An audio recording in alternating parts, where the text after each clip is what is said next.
Vous avez endetté le pays, vous et votre gouvernement, et tout le gouvernement, de 30 000 milliards. Une dette qui n'avait jamais été atteinte par le passé. Malgré tout ça, on vous explique que ces 15 dernières années, avec l'augmentation de tout ce que vous avez fait, la cherté de la vie, là, on a classé la Côte d'Ivoire en 2024 comme le pays le plus cher d'Afrique. Le pays le plus cher d'Afrique, vous pouvez voir dans le classement qui a été publié par Jeune Afrique, le pays le plus cher d'Afrique.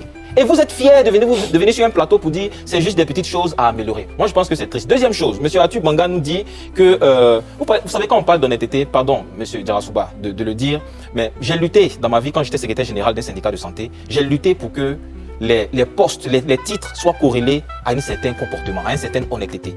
On ne peut pas avoir un professeur sur un plateau de télévision qui vient de faire tout de suite dans son développement deux choses contradictoires. C'est-à-dire que le minimum d'intellectualisme ne peut même pas accepter la contradiction qui vient de faire. L'analyse qu'il vient de faire tout à l'heure, dans la première portion, il explique à M. Blaise Las que vu que l'institution légale qui doit valider la candidature du président Alassane Ouattara, c'est le Conseil constitutionnel, et vu que lui n'est pas expert, et que le Conseil constitutionnel a donné son verdict, on devrait tous l'accepter. Et lui, par derrière, il dit que dans le PDCI, les institutions légales internes du PDCI qui ont validé la candidature du président Thiam, la présidence, le bureau politique et tout ce qui est interne, les structures spécialisées qui ont validé ça, on ne devrait pas l'accepter. C'est entre griffes comme il a utilisé la tricherie. Donc ce que je veux dire, c'est qu'il vient d'utiliser, c'est une contradiction claire. Quand il s'agit du président Alassane Ouattara, on doit accepter l'institution légale qui l'a confirmé. Quand il s'agit du PDCI, c'est lui qui n'est ni expert du PDCI, qui ne connaît rien des textes. Je peux lui prouver ici qu'il n'a aucune notion du bureau politique au sein des textes du PDCI. Il n'en a aucune. Si je lui pose la question, par exemple, comment on sort du bureau politique, comment on perd sa qualité de bureau politique, qu'il me donne un seul article. Il a été militant du PDCI. Il n'est pas capable de donner sur ce plateau un seul article. Mais c'est pas l'objet du débat. Non, il a dit tout à l'heure. Non, vous avez dit qu'il ne connaît pas les textes du PDCI. Je sais. On comprend. Pour critiquer, pour dire que quelqu'un a triché à une élection interne, il faut connaître les textes, monsieur. Vous estimez qu'il ne maîtrise pas. Il n'a aucune notion. Je ne sais pas qu'il ne maîtrise pas. Il n'a aucune notion. Il n'est pas capable de me dire comment on sort du bureau politique du PDCI. S'il me dit ça tout à l'heure, je conclus que ce monsieur, parce qu'il a été militant du PDCI, il n'a aucune notion de ce parti politique. Mais voilà qu'on utilise. Aujourd'hui, il n'y a plus le dernier mot au-dessus du mot du Conseil constitutionnel.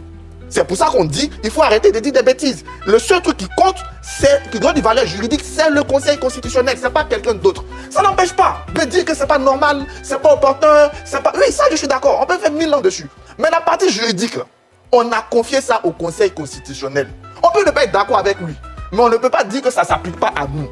Maintenant, je dis qu'il faut être cohérent. Quand je suis assis chez moi à la maison, quand je dis que Alassane Ouattara est illégal, je ne peux pas encore aller demander quelque chose. C'est comment je ne suis pas cohérent. Je dis qu'Ali Djarasouba, là, pour moi, il n'est pas l'animateur de l'émission. Le jour est décidé, ça qui m'appelle, je ne viens pas. Je lui ai dit, allô Ali, pour moi, tu ne te considères plus comme animateur, donc je ne viens pas. Je ne vais pas venir, c'est plein de dire, bon, je suis assis là, maintenant, Ali n'est plus l'animateur. Ça ne va pas, c'est pas normal. Ça. Maintenant, troisième chose. Il y a des gens qui ont lu un petit article sur la démission du bureau politique, soit aller inventer des bêtises. Non, c'est pas comme ça. Attention, je propose qu'on retire le mot bêtise. Hein. Bon, soit aller inventer des choses. Comme quoi on démissionne. Donc, on dit Patrick Hachi, Kobena Adjoumani, Jeannot Avoussou, ils sont encore membres du bureau politique du PDCRDA. Parce qu'ils n'ont pas démissionné. Mais ça, c'est vraiment le bureau politique. On peut défendre une position, on peut défendre un clan, un parti, mais en étant logique et surtout cohérent. Ça, c'est les mots qu'ils ont employés. Ils parlent du Conseil constitutionnel qui est la seule institution habilitée à trancher de la constitutionnalité des candidatures. J'aurais aimé que d'autres personnes disent, mais pas eux. Parce qu'en 2010, le Conseil constitutionnel... S'il vous plaît, monsieur, on n'interrompt pas ceux qui interviennent. On est tombé d'accord. Hein. Très bien. Poursuivez, Blaise. Non, je suis très calme parce que je suis poli au bien sûr. Et on apprécie votre attitude. Le Conseil constitutionnel, en 2010, a déclaré le président Laurent Gbagbo comme élu des élections. Mais eux, leur clan, leur groupe, leur parti, ne l'ont pas accepté. Ils ont fait descendre des hordes, des rebelles, des dozos pour tuer, pour violer, pour piller jusqu'à prendre le pouvoir d'État par la force. Donc que tout le monde parle du Conseil constitutionnel 2016. J'ai entendu monsieur le député, son Excellence, monsieur le Président de la République, a toujours dit qu'il ne serait pas candidat en 2020. C'est un homme de parole. Je répète, c'est un homme de parole. Et je tiens à vous rappeler que je pourrais démontrer comment il lui sera impossible d'être candidat en 2020. Là, je vous parle du ministre de la Justice de Côte d'Ivoire. Et Atu Banga, non, j'ai oublié son nom, Doumbia. Voilà. Yacouba Doumbia. Yacouba Doumbia, voilà. Désolé d'avoir... Ils disent que M. Alassane Ouattara, qui est le chef de l'État, en ce moment, ne savait pas ce qu'il disait lorsqu'il disait que la Constitution ne lui permettait pas de se présenter. Ils disent que M. Touré Mamadou, qui est le prochain, ne savait pas ce qu'il disait lorsqu'il disait que M. Alassane Ouattara ne pouvait pas se présenter. Ils disent que M. Sansan Kambilé ne savait pas ce qu'il disait lorsqu'il disait que M. Ouattara ne pouvait pas se présenter. Ils disent que Ouaga Oubou Bakongo, qui a écrit cette loi-là, cette constitution, ne savait pas ce qu'il disait lorsqu'il disait que M. Alassane Ouattara ne pouvait pas se présenter. Mais ils sont un peu sérieux. Ça ne pas. On peut défendre. Quand on a été victime d'une injustice, on ne la pratique pas. quand on a été victime d'une injustice, on la combat. Et je voudrais dénoncer ce fait. Je ne demande pas une amnistie sélective. Je demande une amnistie générale pour tourner définitivement le dos à la crise que le pays a connue. Mais avec ce que j'entends là, je pense que c'est encore difficile. Il y a encore beaucoup à faire. C'est pourquoi j'ai tenté de vous l'expliquer tout à l'heure. La trajectoire du président Charles Blé Goudé est une trajectoire qu'il a choisie librement après avoir posé un diagnostic. Tant que nous n'acceptons pas de regarder notre passé sans peur, il sera difficile de rebâtir cette nation. C'est vrai de construire des ponts, c'est vrai de construire des routes, mais une nation se construit d'abord et se bâtit dans le cœur de chaque citoyen. Et là, c'est un peu difficile, je suis encore inquiet. On est tout, avec ce que j'entends. Et ça, c'est vraiment... Le bureau politique il fonctionne pour 5 ans. C'est l'Assemblée nationale du parti. S'il vous plaît, s'il vous plaît. Non, juste Non, une non, non, question. mais Quel est vous le texte n'avez pas le droit. qui le dit? Vous n'avez pas le droit Le d'être. bureau politique, là, c'est Non, l'Assemblée nationale vous du attendez parti. votre tour de parole. Hein. Donc l'Assemblée Bien sûr. nationale du parti, là, on la convoque. En général, mais il y a un dictateur qui est arrivé, ça fait 1 an, il n'a pas encore convoqué ça. Hein. Il décide lui tout seul. Un dictateur. Mais ça, S'il vous plaît. Mais quelqu'un qui ne convoque pas les S'il vous institutions. plaît. On peut se. Non, il y a un minimum quand même. Un dictateur, chaque fois qu'il y a un mot que je considère de Non, mais travers, Ali. je demande à ce qu'on le retire. Ali, Mais il si n'y a vous pas de voulez, travers. s'il vous plaît, si vous voulez faire mon job à ma place, finalement, cette émission va aller dans tous les sens.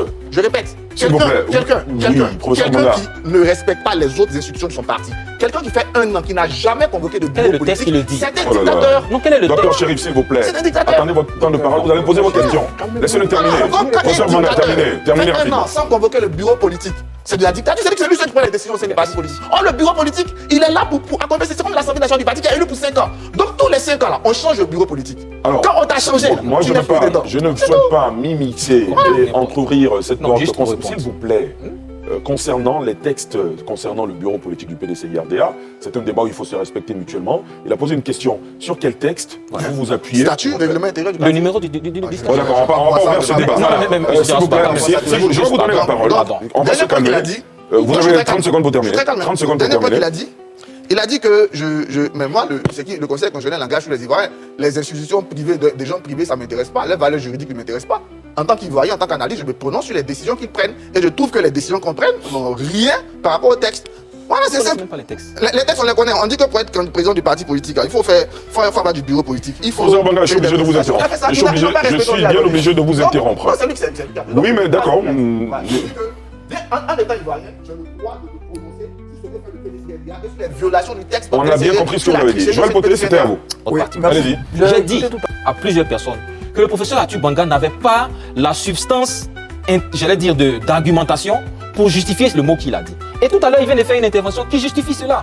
Il n'a donné aucune argumentation pour utiliser le mot. Vous savez, un tricheur, c'est quelqu'un qui S'il vous plaît, contourne s'il vous les plaît. règles. C'est quelqu'un, quand on attrape un enfant qui triche, un élève qui triche, c'est parce qu'il y a des règles qui sont connues et on connaît le fait d'avoir contourné les règles. Là, il n'a cité rien parce qu'il n'y a rien derrière son argumentation. Absolument rien. Je rappelle comment le PDCI fonctionne. Lorsqu'on nomme quelqu'un, le bureau politique, c'est écrit dans le règlement intérieur. Le statut ne le détermine pas bien, mais dans le règlement intérieur, on le voit très bien. Dans le chapitre pour le congrès ordinaire a vocation à nommer, c'est lors du congrès ordinaire qu'on nomme les membres du bureau politique. Et lorsqu'on nomme les membres du bureau politique, les membres du bureau politique qui sont nommés ont une carte de membre du bureau politique. Sur cette carte-là, tant que vous payez la cotisation de bureau politique, vous avez le sticker du bureau politique. Moi, j'ai des grands frères qui sont avec nous, qui sont membres du bureau politique depuis 25 ans. Là, vous J'ai voyez, écouté tout à l'heure le maire d'Issia, C'est cela. représentant du RHGP, qui a parlé d'élections transparentes, crédibles et inclusives, si j'ai bien entendu. Je me réjouis qu'il emploie ce mot inclusive. Parce qu'à l'époque, c'est la justice de notre pays qui a estimé qu'elle ne pouvait pas garantir au président Charles Blé Goudé un procès équitable. Il a été transféré à la Cour pénale internationale. Il a été acquitté. Malheureusement, il est encore condamné à 20 ans ici, dans ce pays. Charles Blé Goudé a besoin de compétir à l'élection présidentielle à venir. Il est victime d'une injustice. Il est exclu de la compétition. C'est une injustice que je voudrais dénoncer. Je n'ai jamais pensé un instant qu'un Ivoirien serait victime d'une exclusion sous le régime du président Ouattara. Jamais. Jamais pensé un instant qu'un Ivoirien serait exclu ou victime d'une exclusion sur le plan politique, bien entendu, sous le régime du président Ouattara. Parce que pour moi, quand on a été victime d'une injustice, on ne la tolère pas.